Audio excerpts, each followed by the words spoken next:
Nakakagulat ito.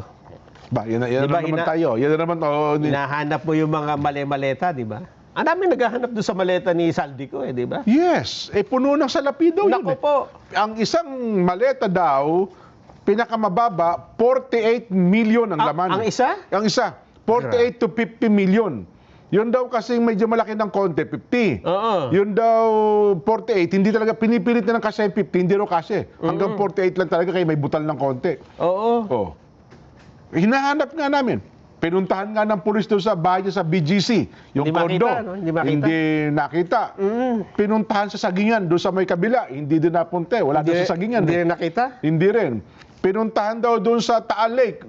Sa ilalim. Sinisid. Sinisid sa Taal Lake. Wala din. Wala makita. Buto daw ng manok ang nakita eh. Oh. Nasaan ba nakita? May nakita ba? May nakita na! Yan ang sinasabi ko. Alam mo kung nasaan? Nasaan? Nako. Walang makapag-iisip na doon pala ilalagay yung maleta na yan. Ay, kaya siguro baka hindi matagpuan. Kasi kung minsan, hanap ka ng hanap kung nasaan, di ba? Oo. Hindi mo pa alam, nasa tongki lang pala ng ilong mo. Teka. Sa number 30, Forbes Park? Nandun ba? Hindi pa yata. Hindi pa nabibili yata. Wala doon. Ganon? Doon nga dinideliver, pat dadalhin doon, di ba? Sa Aguado yan. Ay, hindi, nabanggit din doon eh. Natural, aalisin nila yan doon. Sa ano yan? Siguro. Saan nga? No? Parang lapit na lapit lang. Dito ka magugulat. Napakalakas ng loob. Andun pala yung maleta. Saan mo iniisip yung konti, no? Saan nga? Nag-iisip tuloy ako, ha? Sa Batasan, sa House of Representatives. Hindi ka makikita, may mga gwardiya doon eh. May mga bantay doon. Hindi ka makapasok. Hindi, tsaka nakabantay doon, may gwardiya, may marines, may SAP. Oo, dami. Maraming mga gwardiya doon. Hindi ka basta-basta makakapasok doon. At ang mga gwardiya doon, nakasubaybay lagi sa atin. Kilalang-kilala tayo ng mga gwardiya dyan eh. Andun nga may natagpo ang maleta. Natagpuan. Ano laman? Pera? Eto, may ebidensya eh. Nakuna ng video dyan. Yun CCTV. Sabi natin eh. May papakita natin sa programa? Mapapakita natin yan, no? Baka mabigla tayo dyan. Baka sabi nyo, wala na naman. Pinaglululoko nyo kami, laging wala eh. Hindi kasi yung CCTV, marami dyan sa camera, maraming CCTV dyan. Ito nakunan talaga ng video. Kitang-kita yung maleta. Dadalhin eh, para itatago ata kung saan eh. Ganon? Oo, parang nakita kong saan dadalhin eh. Ang dami nga nakaabang na ano. Ganon. Siguro ebidensya sa camera yan.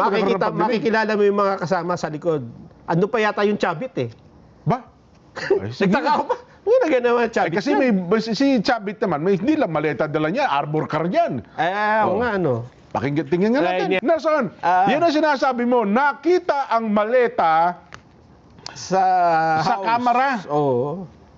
Ano to, maleta ni Saldico? Sino may dala ng maleta? Hindi ko medyo gumagalaw-galaw yung video dyan eh.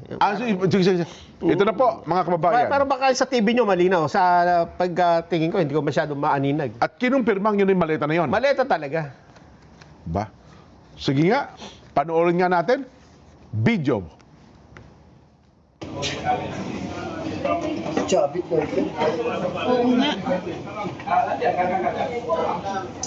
Attorney, ano po yung maleta na yan? This is our complaint. Isang Complaint. maleta ng complaint. Okay. Kasama yung ebidensya in our complaint. Yung complaint, Ayun, maleta pala ng complaint. Complaint ba yan? Hindi pala maleta ng salapi. Mali yung video na i-play. Oo. Yan ba yun? Maleta ng complaint? Oo, maleta pala ng complaint. Anong complaint yan? Yan ata ay complaint laban sa Pangulo. Impeachment complaint ata, Nason. Ako. Inihain ba niya grupo niya ng Mike Defensor? Oo. Meron ka bang ano yan? Yung detalye noon? Meron. Oo. Kasi ayan, yan, nag-file sila ng impeachment. ito si ano to, ba yung lalaki, sino nga ba ito? Si Luna? Yan, Chavit Singson, Mike Defensor, si Paras, sino pa? Retired General Hermogenes Esperon Jr. Okay. Andyan din. Oho. Attorney Ferdinand Topacio. Okay. At iba pa, Chavit Singson, Mike Defensor, Oo. Jacinto Paras. Hindi, yung may hawak na ano, yung may dalang maleta, sabi ito yung maleta ng complaint. Ito siya, ano, kilala, ano pangalan ito? Sa, Nasaan yung may hawak na maleta? ano pangalan na? Ito, may hawak na maleta. Si ano yan eh. Nakalimutan Ay, ko. oo nga. Nasa dulo ng dila ko, si dating, Oo nga, sino yan? nawala. Pero hindi yan Ha? Attorney, mamaya maalala ko bago tayo magtapos. Mga 5:59. Pero hindi yan tinanggap dyan. Ha? Paano di tinanggap? Actually, ang nag-file sa araw na ito, dalawa. Oo. Nauna yung Makabayan Black. Nag-file Yes. sila ng 3 articles of impeachment. Oho. Sumunod itong grupo ni na former Governor Chavit. Oo, tama. Ang problema, nang dalhin nila yan sa ano, opisina yung tumatanggap dyan? Office. Yung SecGen, Secretary General, kay Ayun. Ma'am Sheloy Garafil. Wala daw si SecGen, wala yung... Wala walang- si Attorney Sheloy Garafil? Wala, nasa Taiwan. Kaya hindi Ay, hindi na siya official ng Taiwan ngayon eh. hindi matanggap. Parang nagpunta ata. Oo. Ganon? Mm. Dati siyang MECO chairman eh. Baka may inaayos na mga papel doon. Ganon, retirement benefits. Hindi, pero yung Makabayan, tinanggap. Hindi rin. Walang tinanggap Wala, talaga. walang tinanggap Baka today, ako naman eh. Oho. Baka nga naman kasi discomfort na ang presidente tapos meron pang 2 impeachment complaint, di ba? Ayun, oho. Di nagpangita yung 2 grupo. Hindi kasi maaga yung ano Yung una. Makabayan. Hindi na sila nagtagpo doon. Ayun. Oho. Ang problema diyan ay may nauna na nag-file, di ba? Yung si Attorney Andre De Los Santos. De Jesus. De Jesus pala, tsaka si Nisay. Nung Lunes ba yun? May endorsement kaagad eh. Oh. Itong kina Chavit, wala pa yata nag-endorse na congressman. Kasi puro sila former di ba? Nga, Mike Defensor, former congressman, Chavit. Tapos si Cathy Binag. Ito naman si Tino. Yan yung... Yun yung una, mas maaga ito. Yan yung una. Makabayan Black ito. Makabayan Black. Andun sa likod si ano eh. Ito yata ang nag-endorse. So dapat ang i-endorse kagad na Makabayan congressman. Maraming congressman. Yan, no? Lisa Masa. Makabayan Black congressman. Yan ang nag-endorse. So, dinala nila dyan, pero hindi rin... Hindi rin tinanggap kasi wala nga sa SecGen. Sinabi na hindi nila wala daw si ano. Kaya iniwan na lang. Nery Colmenares. Yan. Senator Reyes. Dyan din. Kaya pa nakatanong ko na malungkot sila. Ha? Ganun pala yung pagkawala yung SecGen, hindi pala pwedeng tanggapin. Ayun nga daw sabi nila, bakit hindi yung tatanggapin? May bukas naman yung opisina. Oo nga naman.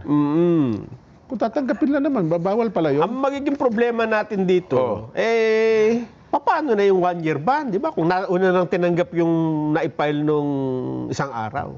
Pero hindi pa naman ata formally na parang magsisimula tayo. Pag tinurn over na kagad sa Justice Committee, no? Doon sa committee na. Sa committee. Oo. Doon ata magsisimula ang 1-year ban. Paano yun? 3 na ito. Parang Una-unahan ba yan? Lalagumin nila yan. Magkakaroon ng ano yan. Ang problema, magkakaibang grupo ito naghain Kaya ito. siyempre, sasang-ayon kaya sila lalagumin. Yan ang Diba? isang problema. At discomfort ng mga nag-file ng impeachment. Hindi ho kasi tinanggap. Ayun. Paano siya dadalhin yung maleta ng ebidensya? Baka iwanan na doon. Si ano ata yun Manuel Luna ba yun? Parang gano'n eh. Manuelito Luna. Ayun, Si ano nga yun? Attorney Manuelito Luna. Dati yung, ano bang committee niya dati? Ay, yung grupo? Na-interview natin dati, nakalimutan ko na pangalan. Alam mo, pagka bumabata, minsan baka kulang tayo sa bakuna, Nelson, no? Kailangan natin magpabakuna.